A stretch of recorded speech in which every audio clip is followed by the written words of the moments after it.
مختلف T V channels پہ ایسے ایسے شوز ہوتے تھے، 5 کلو سونا ملے گا، اور بھائی آپ 1 تولہ ان کو دے دیں جو اپنی مصیبتوں میں پھنسے، آپ لوگوں کو 5-5 تولہ دے کے کون سی اپنے چینل کی ریٹنگ بڑھا رہے تھے؟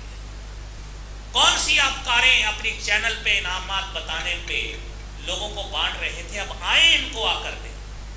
کہاں گئی؟ سورہ توبہ میں اللہ فرماتے ہیں أَوَلَا يَرَوْنَ أَنَّهُمْ يُفْتَنُونَ فِي كُلِّ عَامٍ مَرَّةً أَوْ مَرَّتَيْنِ ثُمَّ لَا يَتُوبُونَ وَلَا هُمْ يَذَّكَّرُونَ۔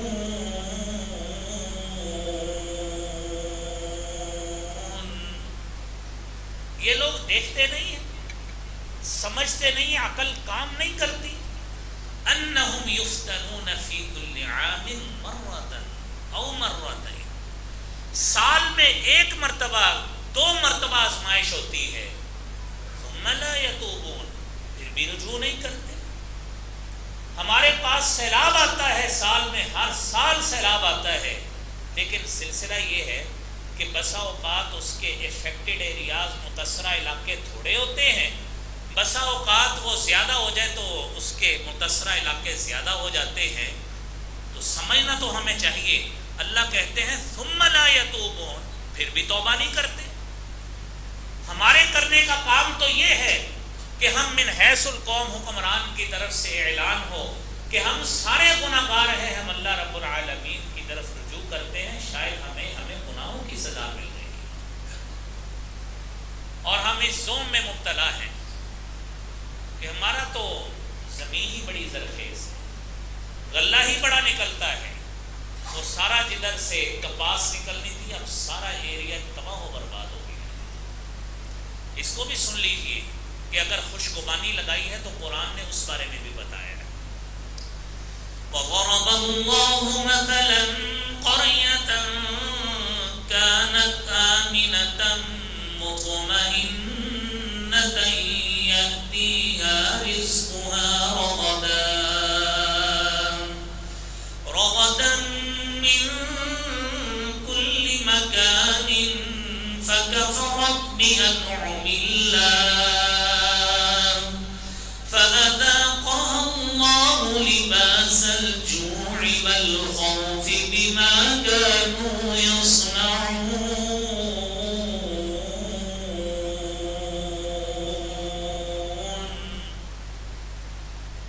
دیکھیے یہ سورہ نحل کی آیت ہے، اللہ تعالیٰ نے ایک ایسی بستی کی مثال بیان کی، کانت آمنتن، بڑی امن میں تھی، پرسکون تھی، مطمئن تھی، یأتیہا رزقہا رغدا، بڑا بافراغت رزق ہر سال آتا تھا۔ جس طرح ہمارے ہاں گندم کے موسم میں گندم بڑی اچھی ہوتی ہے، کپاس کے موسم میں کپاس بڑی اچھی ہوتی ہے، ربیع اور خریف دونوں فصول جو ہیں وہ اپنے اپنے وقت پہ بڑی اچھی ہوتی ہے۔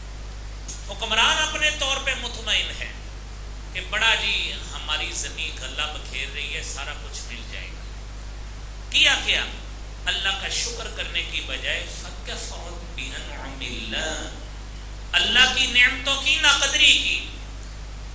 چاہیے یہ تھا ہاں کہ ہم اپنے رب سے سجدے سے سر نہ اٹھاتے، ہم اپنے کاروبار میں جو زکوٰۃ کا سلسلہ ہے ہم اس کو بہتر سے بہتر کرنے کی کوشش کرتے، لیکن زکوٰۃ کے سلسلہ بہتر کرنے کی بجائے زکوٰۃ میں چوری شروع کر دی، لوگوں کا حق مارنا شروع کر دیا، ناجائز منافع خوری شروع کر دی، اور ہولڈنگ سسٹم سٹاک کرنا، لوگوں کی مجبوری سے ناجائز فائدہ اٹھانا شروع کر دیا۔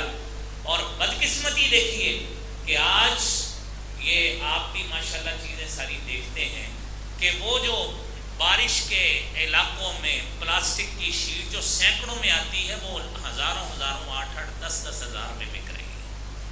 جب لوگوں کی مجبوریوں سے اس طرح فائدہ اٹھائیں گے تو میرا رب کہتا ہے پھر فَأَذَاقَهُ اللَّهُ لِبَاسَ الْجُوعِ وَالْخَوْفِ، آپ کے اوپر بھوک مسلط کر دی جائے گی، خوف کے بادل منڈلانے لگیں گے، تم نے اپنے کرتوت صحیح نہیں کیے تو لہذا تم